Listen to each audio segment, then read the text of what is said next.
So I think we can slowly begin. Hello, everybody, and welcome to the book launch for the book, The United States and the Future of Europe, Views from the Capitals. Now, this book is a part of a series on the future of Europe, which I happily co-edit together with Michael Keating and Johannes Pollack, and we're very proud to have published this book as well. And this book comes out of an agreement we also have with the Trans-European Policy, TEPSA, Trans-European Policy Studies Association, which of course IPC is also a member of, and which of course the institutions to which the authors and the serious editors come from also are members of. And so what we do at TEPSA is that we regularly publish books on key pertinent issues in Europe, or topical issues. And often what we do is we collect contributions from different member institutions of the TEPSA network and their representatives on, views on that particular issue in their national capital, right? So basically, how does, a certain capital, their policymakers view a certain policy issue, a pertinent topical policy issue on Europe, be it security and be it relations with certain partners, regions, and neighbors. And of course, this year we have focused again on a very, very hot topic issue, which is the relationship between the United States and Europe. Of course, we now have the Trump administration. This is not new, it's the second Trump administration, but we know that it's come on much fuller force than it has the second time round, and it has major implications for Europe. Not just from an economic perspective and trade perspective, but also from the perspective of foreign security policy, especially given the urgency of the situation in the Russian war with Ukraine, in the Russian scale invasion of Ukraine. So in the book, we have 41 chapters discussing the relationship between US and Europe, again, incorporating the views from the capitals. Chapters provide analyses of economic, political, and cultural ties between one European state and the United States, along with policy recommendations for precipitating future bilateral and multilateral cooperation. So here we have three of the book's contributors with us, who will be presenting their insights regarding the book, also including their own contributions. Two of them are the book's co-editors, and we have two also authors. So what we're going to do is we're going to begin with our first speaker, Paul Schmidt, who is joining us via Zoom. Hello, Paul. Merhaba. And Paul Schmidt, he is the Secretary General of the Austrian Society for European Politics, and is also one of the co-editors of the book, along with Michael Keating and Johannes Pollack. So Paul, I think we're going to begin with you, so the floor is yours. Well, a very good morning from Vienna. I hope you can hear me. Yes, we can. Yes, perfect. It's very good to see you. The only thing that would improve my situation is if I would be there with you now, actually, but maybe next time. But thank you very much for the invitation and for organizing this event. And thank you also for the introduction also of the book. As you said, I'm one of the co-editors, and this is actually the seventh book which we have been editing. This is what it looks like.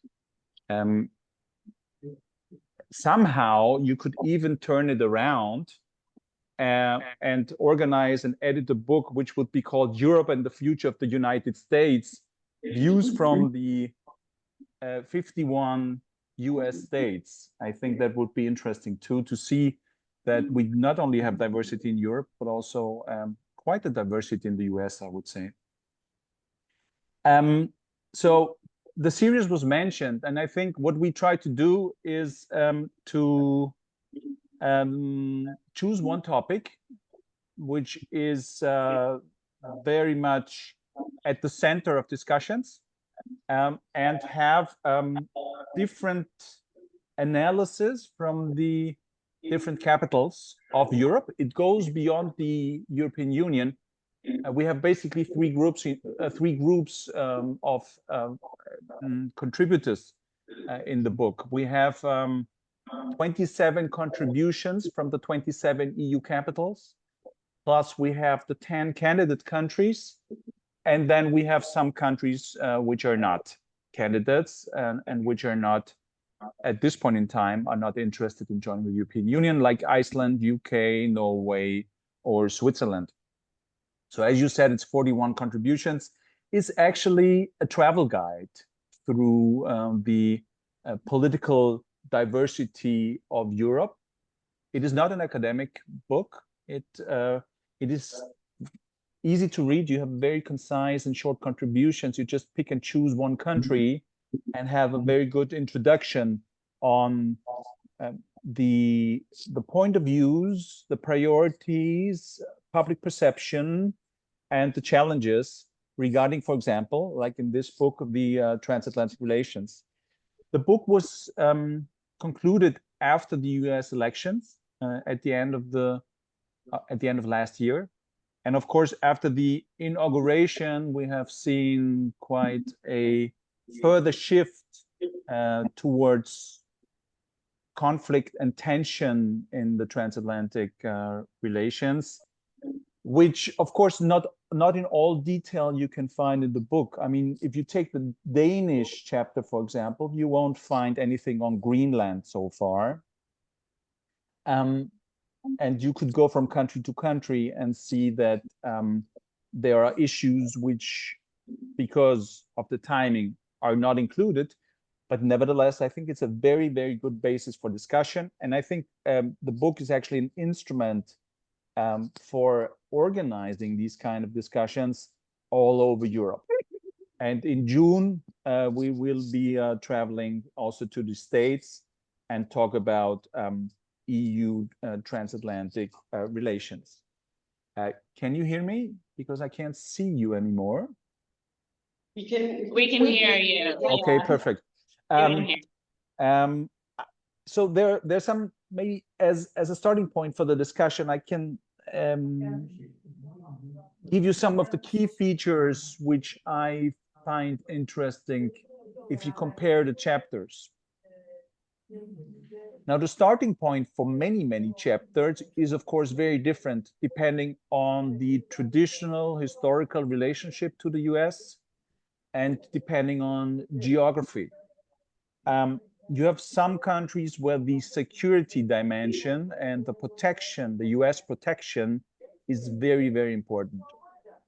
You have other countries where there's a historical, very positive perception of the US because of the impact that US politics had on their political transformation. You have other countries where you have cultural rivalries, of course, which come to the forefront, where analysts write more about the frictions than the tensions. And then you have countries where the economic relation is at the forefront because the US being the most important trading partner of many European countries. Now, it's interesting to see that at the time when the book was published, many analysts from the countries which we talk about would argue that their country has a very privileged, very special relationship to the US, and that in times of trouble and in times of disagreement, they could actually build bridges and reconnect and facilitate a solution for those disagreements. And these things, of course, have changed now. Even public perception very much has changed. I can just give you one data which we have here in our office in Vienna, Austria. which says that trust in the United States as a reliable partner has been radically reduced from 35% to around 16 to 17%. And that is more or less the level of trust that people have in China. So this is how much the perception has changed, actually. Now, the question is this change of attitude here to stay? Or is this just a moment in time and a moment of disagreements and intellectual conflict? Uyuyorsan, haşlıyorsan şu anda. Şu an haşlıyor musun? Başlayayım mı sana babana koydum? I can hear Tamam, some yoksa voices here in the çıkarırız o background. zaman biz. I don't know if you can hear that too. Now it works. So this is a question I think we can discuss. Is this a moment in a particular moment in time, or is this change here to stay? And of course, I think when you read the book, there are basically three dimensions of this relationships, if I can generalize and simplify. It's, of course, the economic dimension, with the US being the most important trading partner, which is under pressure now with all the discussions regarding tariffs and disagreements on a fair trade and economic relationship and what that entails and how this is viewed. The second dimension is, of course, the security dimension, where from the European point of view, the US actually has a fair point, and where the Europeans have to shoulder much more responsibility, and which they are trying to do with their different spending targets, new spending targets, and we will have the NATO summit coming up soon. And I don't have to tell you that there's an interest from the NATO Secretary General to go even further and raise the objective of defense spending up to 5% of the national GDPs. But of course, the European definition of security and defense, in fact, security and defense will be next year's topic of our book series. But our definition of security and defense goes much further than just the defense sector. It very much includes resilience of our society. So this spending, this 5% objective, will include many more investments also in areas which are not only military areas and military spending. So trade, security, and of course, there's this political dimension, which has seen a huge shift in the last weeks, where we have been very close allies of the United States over the last decades, and where there seems to be a very different understanding now of what a liberal democratic system should entail. I think there are a lot of misunderstandings too, but also radical changes of views, I would say, regarding, for example, the freedom of speech, free media, the role of education and universities, and even the role of social media, fight against disinformation, and the question of getting politically involved in some of the European democratic elections. Now, so this is quite a change. These three dimensions, I think, are really crucial to watch. I mean, you can go more into details, of course, into subcategories, but this is something that has to be discussed. And another question is, how much can the current situation actually break the traditional very good transatlantic relations, or can the decisions which are taken now be repaired and be transformed again at a later stage? And that depends very much on the nature of the decisions which are taken. For example, if you have a complete retreat for example, in climate policy, and you don't view the fight against climate change as one of your priorities, then the question is how much damage do you do to the climate, and can this be followed up, and can we make this up at a later stage? Or in security, for example, when it comes to a possible retreat of the security, the US security umbrella in Europe, or the US involvement in Ukraine, or the US involvement in Taiwan, for example. What are the implications and the consequences there? And are the consequences of a magnitude which can be changed at the later stage? So that's something that that needs to be followed up and looked into. But I think we have to watch that very, very careful and keep that in mind. Now, and then, of course, there's the issue of multilateralism. Can international multilateral institutions survive? How much retreat of the US will you actually have here? Was the European Union really founded to screw the US? Or was the objective not a different one after the Second World War? I beg to differ with the US here, or the US administration here. But of course, the European Union as such, interesting to see, is not a real friend of the current US administration, while this divide and conquer approach to bilateral relations is something interesting to analyze and follow, I would say, and we have not seen yet the full implications of this. On the one hand, European countries are well advised to stick together and cooperate in order to have more leverage. Take the example of the tariff negotiations and the economic trade relations now. On the other hand, if you get to an extreme point of bilateral relations, the division can be much stronger in Europe still. But I think European countries always have to be reminded that for them, of course, the single market, the European single market, the biggest market still in the world, the biggest single market still in the world, is at the end of the day much more important than their trade relations with the US.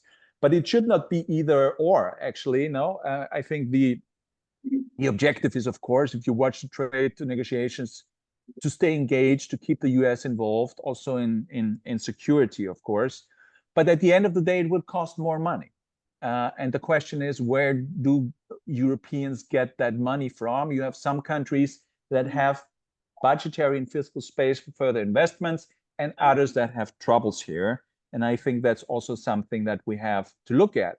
But of course, the issue of war, for example, and their geography and history comes into play again, is very much obvious to some country, while other countries which are further away do not pay as much attention to those issues, and that's why they have also a different setting of priorities. Okay, so my last 2 or 3 points. The challenge basically is how can we manage to coordinate different policy choices? I mean, we have to try everything possible to do that, but in a situation where you don't know whether the other side remembers what you have told them, or where you don't really know who you talk to and whether they have real influence on the decisions that are then taken, the uncertainty is really high. And I would believe, for example, on the tariff negotiations, we've seen Ursula von der Leyen make an emergency call on Sunday, because she was pushed to do that also by some of the heads of states of government. I would say at the end of the day, it's the leaders that have to talk with each other and make sure that there's actually a deal possible and an agreement within reach. I think all the other levels will, at the end of the day, fail to do so. And there's one person that needs face saving and has to win, and this person does not sit in Europe. Many policy choices on policy, on climate, on defense, on multilateralism, on trade, on democratic values, actually, on the rule of law, on global leadership. And I think cooperation, we always have to make the point that cooperation is much more beneficial than transatlantic conflict. I think transatlantic conflict would be the worst situation of all. And I will conclude my first statement by saying that what we perceive within Europe, at least within the European Union, is quite a astonishing and interesting Trump effect, I would say, because the less public support you have for the current US administration and the transatlantic relations, the more support you have for a strategic autonomy of the European Union, which gets a new meaning, and the more support you have for a closer cooperation within Europe. And I think that's a good starting point to readjust our priorities and to get more independent from the US, and at the same time keep them engaged. Because if we are realistic, we know that getting independent to a certain degree does not happen from today to tomorrow, but is a medium to long-term plan. And the more you can keep them engaged, the better, but maybe you have to readjust the balance on some of the issues. And the more influence we have still on the transatlantic relations, the more benefit, the more beneficial, and the more positive the effect on both sides of the Atlantic. Thank you. Thank you very much, Peter, for this great overview also of the book and its content. Much appreciated. And now I'm going to turn to our second speaker, Funda Tekin, who is the director of, okay, I'm going to massacre it now. Can I say the English version? Institute for European Politics in Berlin. And also Funda was a senior Mercator IPC fellow. It's been 2 years now. It's almost been 2 years ago.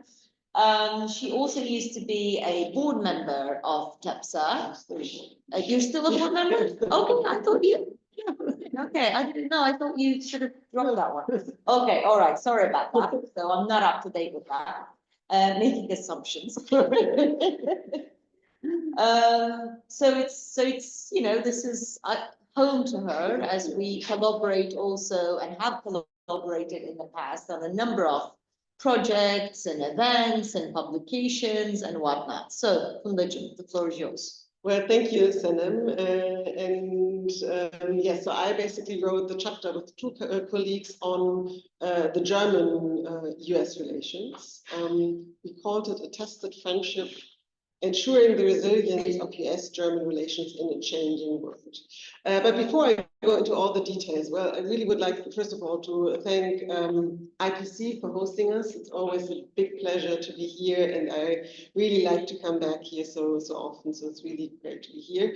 And then, of course, thanks also goes to TEPSA and the editors for putting together this book on a so regular basis, because I think it's really valuable to kind of see how the different positions on different topics are. So this is really valuable, and I think Paul has given us a perfect overview of what you can actually also get out of if you have actually read all of the chapters. And here I think it is, of course, the editor's job to read all the chapters and also read all the chapters before, everybody else can do that.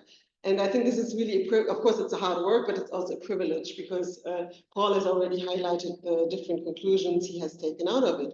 And I just would like to highlight one thing again, and I think this is because he also said, and we talked about it previously, is really that each and every country seems to think that their relationship is special and it's a privilege, and they can build bridges.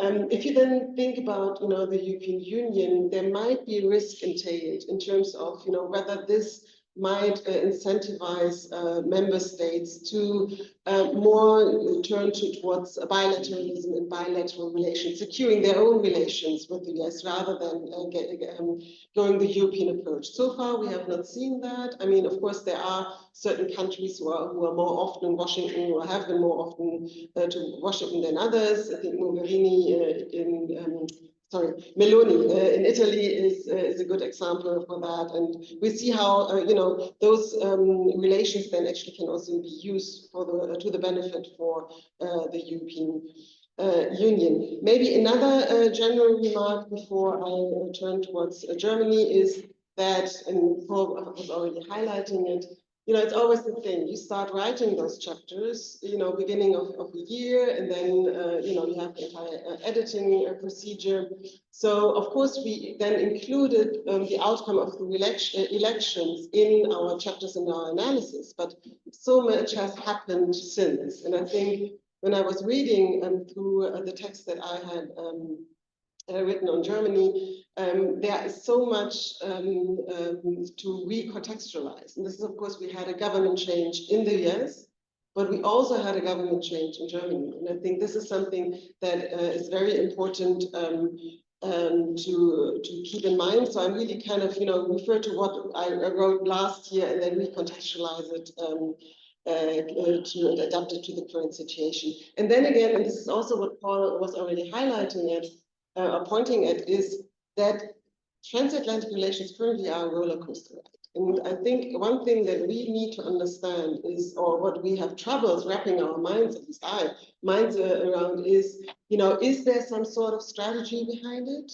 So is it more a mercantilistic approach to foreign policy, or can we, or is it not possible to rationalize Trump's policies and actions? And this is really, I think, what we have really to keep in mind whenever we look at what Trump is doing and the administration is doing.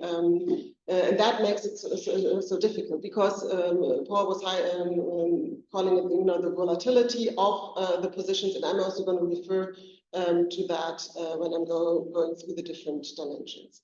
Now, if we think about Germany, and of course, Germany, I think, was more in the, in the second group that Paul was referring to in the beginning of his intervention. So, of course, for Germany, the US had played an important historical role after the Second World War, having a huge impact on the reconstruction of Germany with the Marshall Plan and everything. So there are huge historical ties, there are huge cultural ties. I think what we have found a figure that about 12% of US population has a German background, so, at some point.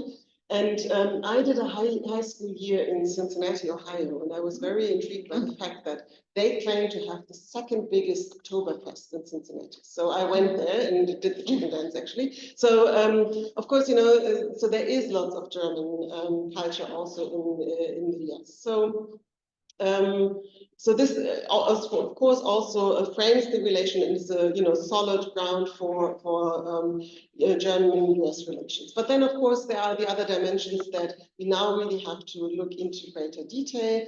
So let me start by the economic relations, and Paul was also already highlighting it that Germany is an exporting country, and it has very good trade relations with the US. With actually also a surplus in the trade relations. And when we were writing it, we were rather kind of assessing it as an advantage to the relationship. If you now think about all the tariffs and all that, of course, this becomes a challenge in US-German relations, because tariffs, in particular with regards to the automotive industry, they are going to hit Germany very fast. And if you then and heavily. And if you then think about the different reactions from Germany, they also change, with then also the positions that Trump is taking. I think in the beginning, Merz was really also supportive of the approach that von der Leyen launched in order to launch the idea of, well, maybe we are all going to get rid of all tariffs. So this was also what Germany could very well line up with.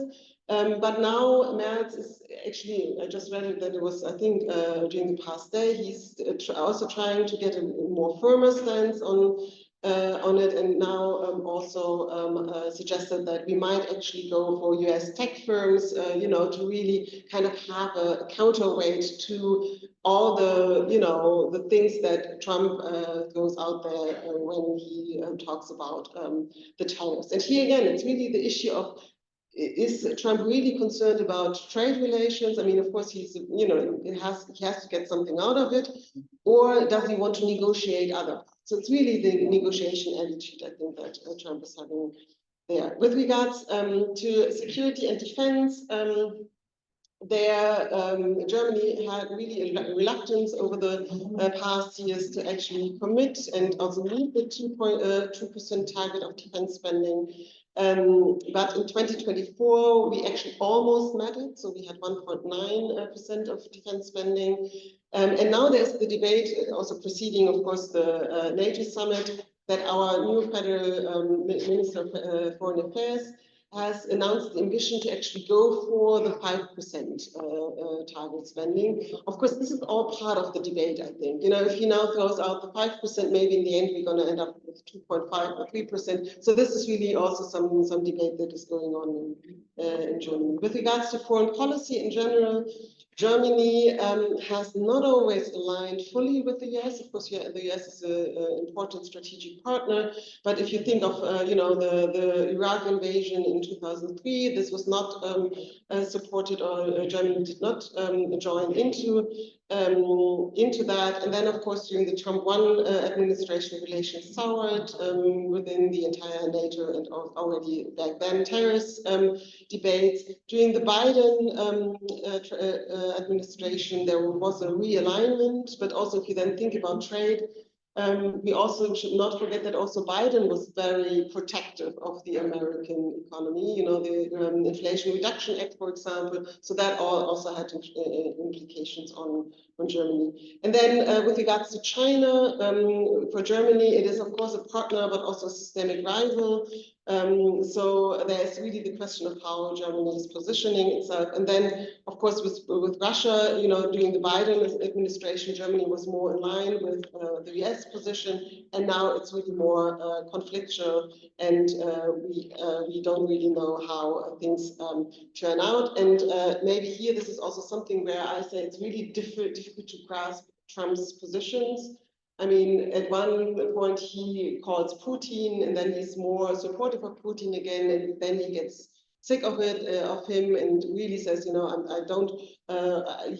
wants rather to confront Putin. And now apparently he's also said, well, I'm not going to deal with anything anymore, so I'm simply going to draw out of it. So it's really, this is the roller coaster ride. And then how can you position yourself or develop a strategy if there's such a volatility at the other end? And the only option, I think, and this is what Germany is now understanding, is that we have to have a self-confident approach towards the US, both Germany and the European Union, and we have to, more align with strategic autonomy. So Germany is really, particularly under Merz, is really warming up to the term of strategic autonomy. You hear that more often. So this is really the approach that Germany then has in that regard. Maybe with regards to German perceptions on transatlantic relations, I think that the German public opinion is rather positive on the US still. I don't have the latest figures, but I think it is still rather positive.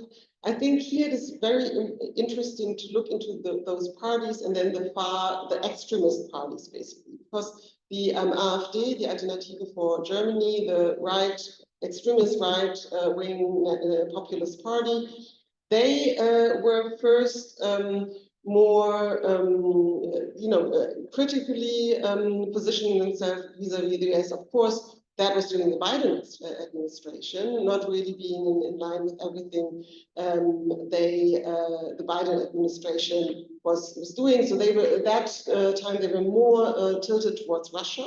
And now they have realized they have an ally in the East and in the West. So they really can relate to Trump's ways of doing politics, of course.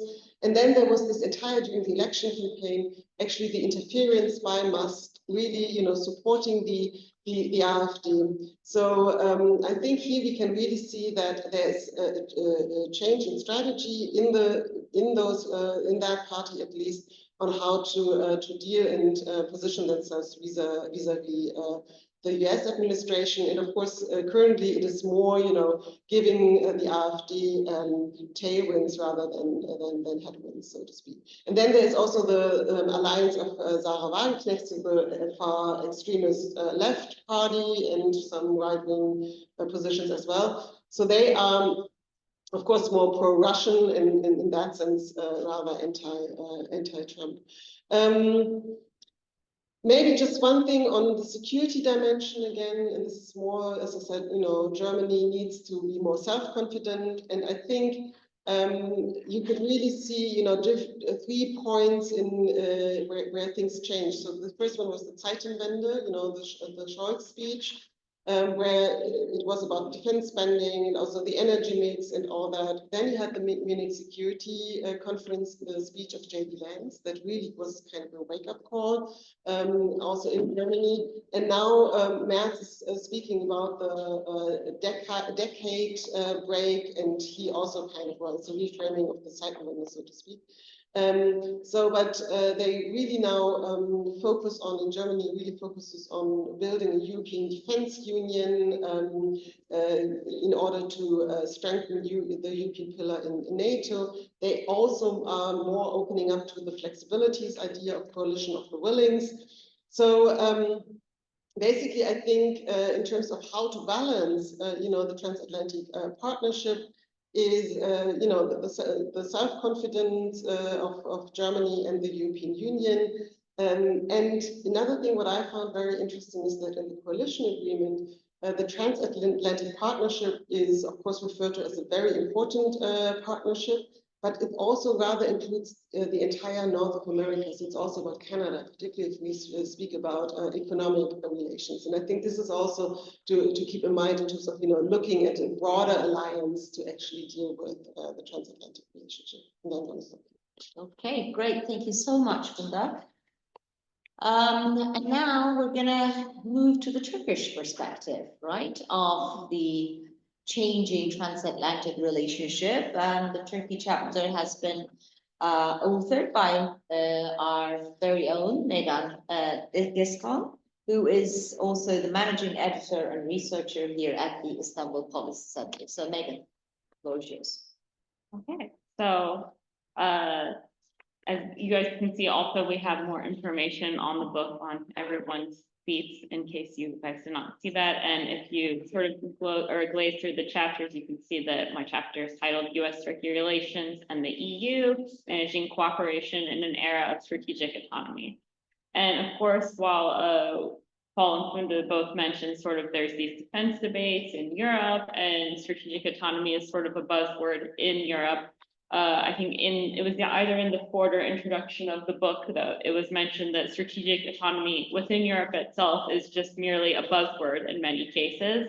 I mean, France, Germany, okay, they have sort of upped their defense spending, of course, have very active defense sectors within Europe, but then, of course, how dependent are they on the US is, the question mark that no one is really answering, as everyone is sort of just looking to, see where Trump is coming from. And at this point, Europe is just sort of lagging behind. Whereas in Turkey, of course, this idea of strategic autonomy is a little bit more implemented. We saw since the coup attempt in 2016, Turkey getting kicked out of the F-35 program, sort of getting dismissed from future purchases of US Patriot missiles. They went to bought the US 400, of course, they're getting sanctioned by the US. The sanctions, of course, are still in place no matter how good Trump or Erdogan relations become in this new era.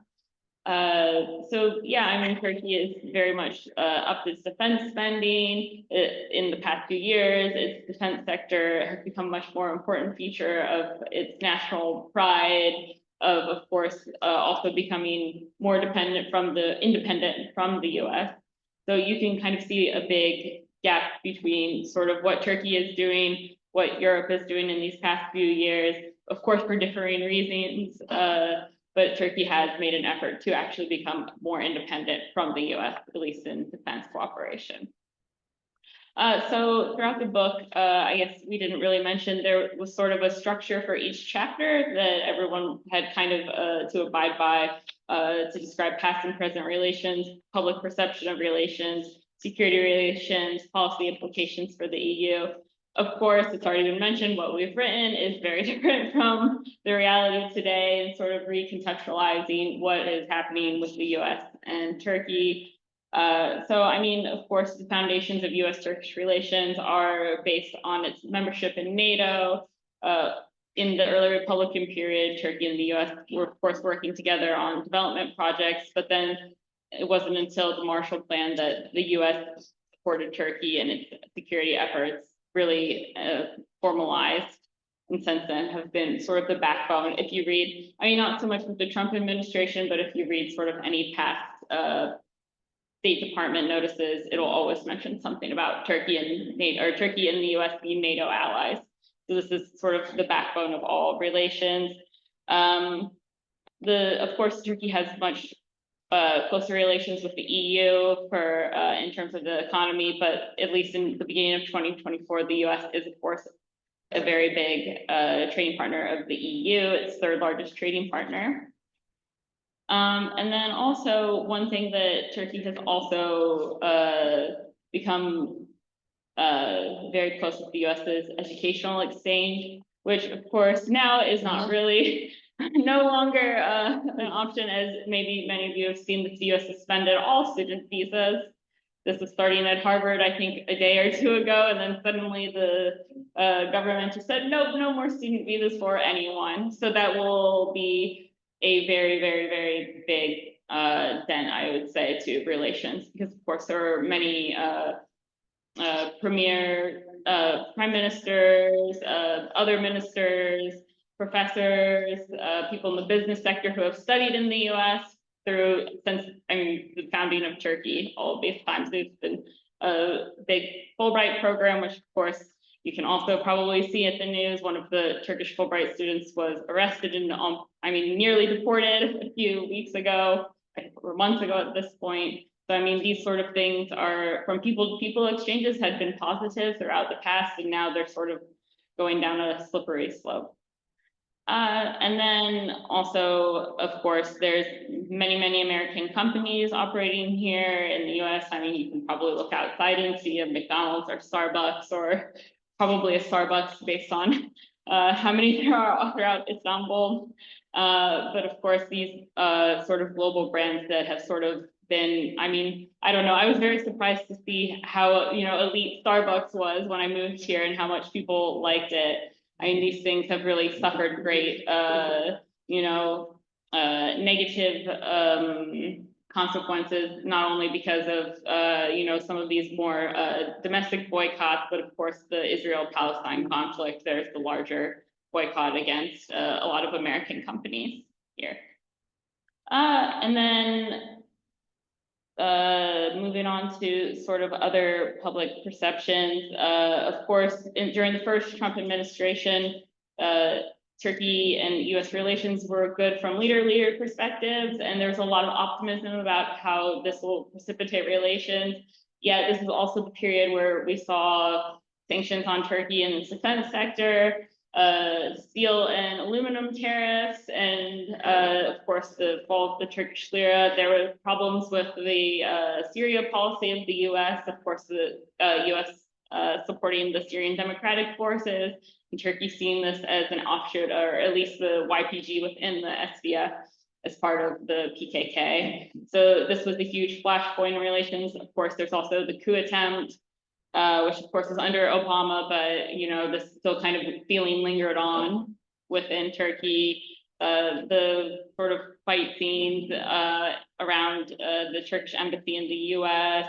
So, I mean, Congress at that point had sort of steered, or had kind of, put in different speeches and different sanctions on Turkey that kept sort of, I guess, this romance from Trump and Erdogan's controlling everything, let's say.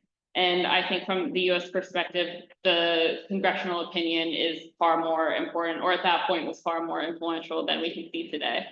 Of course, the security dimension, as we mentioned, was the backbone. So having sanctions on the Turkish defense sector was really a major blow for Turkey relationship with the United States. And however, since the war in Ukraine has come to sort of become a reset moment for Turkish-US relations, for the security cooperation, not because there's so many more security deals happening, at least immediately, that we can see, but Turkey has sort of become, you know, the guardian of the Straits. The US is very happy with them implementing the Montreux Convention so that you don't have to see it's blocking all the Russian warships coming through. And then, of course, Turkey also gained a lot of international clout, being the broker of the Black Sea Grain Initiative. Of course, it's no longer in place, but you know, there's still lots of talk about maybe moving back to some sort of thing. Can Turkey broker a role in this conflict? And now, since the second Trump administration has come in, you know, there's of course uncertainty. I mean, as probably most of you know, I'm an American citizen and have been living in Turkey for a very long time. And I mean, at this point, sometimes, you know, all of the things in the US are really overwhelming, let's say. It's difficult to, you know, even see news about international relations and many things, unless it's, of course, the whole White House Zelensky thing. That was, of course, very, very big in the US, or Israel-Palestine, of course, also very big. But everything happening domestically is really just overshadowing everything, at least in Washington at the moment. No one knows what is going to happen. Is there a strategy? I mean, this is really, of course, up for debate, whether, I mean, there are many theories about what is Trump's strategy in these days, but really no one knows. And if they say they know, then they're over-exaggerating, maybe. So yeah, I mean, regarding Turkey-EU relations, because that was also one big point. Of course, historically, the US is very supportive of Turkey joining the EU. As we all very well know, Turkey is nowhere near joining the EU at present. I mean, of course, greater cooperation maybe is on the table. Of course, here at IPC, lots of discussion about whether they can at least like revitalize the customs union. And then, of course, how will this new European coalition of the willing, which is, of course, outside the EU, but how will Turkey's participation in the coalition of the willing with Europe, will this affect Turkey-EU relations, US-Turkey relations? Of course, the US sees Europeans gathering together to sort of work on the Ukraine portfolio is very positive, but then how each European country is dependent on the US versus Turkey being a little less dependent on the US in terms of weapons, of course, and the defense sector. I mean, how will Europe rely on Turkey more? Will it rely on Turkey more? This is an open question that at this point, I think no one can tell you. And then, of course, if there's a ceasefire in Ukraine, what will Turkey's role be? How will they participate? I mean, there's talk of Turkey sending troops if there is a ceasefire, but of course, how involved will Turkey be? Which I think will probably be very involved, but we still, of course, don't know this on how it will shape this. And then I think also Turkey's role in Syria, which of course, I mean, when we wrote the paper was just, you know, okay, the war in Syria is going along, we'll see what happens. And then, of course, war in Syria is over, the new government is in place. Turkey has sort of, I mean, some people would say that, you know, Turkey is sort of the shadow state. I mean, certainly Turkey is meeting with, Turkey had met with the US I think it was last week even, on the Syria working group, and Turkey is pretty much helping Syria institutionalize a lot of its bilateral relations, at least with the US. And certainly we can see a future role for Turkey, Syria, US cooperation continuing. Of course, there was also the instance where Trump was on television with Bibi Netanyahu telling Netanyahu, probably very upset Netanyahu, oh, don't worry, I know Erdogan, he can help with brokering relations with you and the Syrians, don't worry. So, I mean, what Turkey's role may be with helping with Israel-Syria relations is also, you know, very much behind the scenes at this point, but, you know, also something that can be a sort of point of cooperation between the US, or at least Turkey can rely positively on the US, or sorry, the US can rely positively on Turkey to facilitate these relations.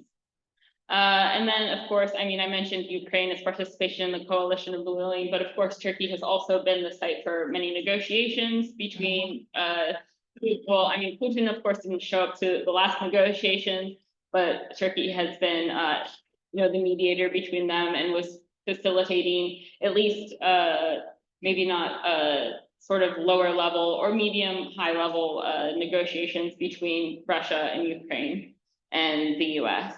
And we almost got Trump to Turkey also at this point, but of course, Trump still hasn't visited Turkey. But there was the participation of Marco Rubio in different bilateral meetings at this informal defense ministers, or informal foreign ministers conference in Antalya of a few weeks ago, between the NATO foreign ministers. And then also there's, of course, Turkey's role in the Middle East is, of course, tenuous since the Arab Spring, but there are certain projects that Turkey is working on, including the forming an more regional anti-ISIS coalition with other Middle Eastern powers, Turkey's involvement in the Iraq Development Road, and I think Turkey, or the US, will continue to rely on Turkey for sort of these regional projects, these regional negotiations. Of course, Turkey would like to take a greater role in the Israel-Hamas exchange, but at this point, it's mostly going through Qatar.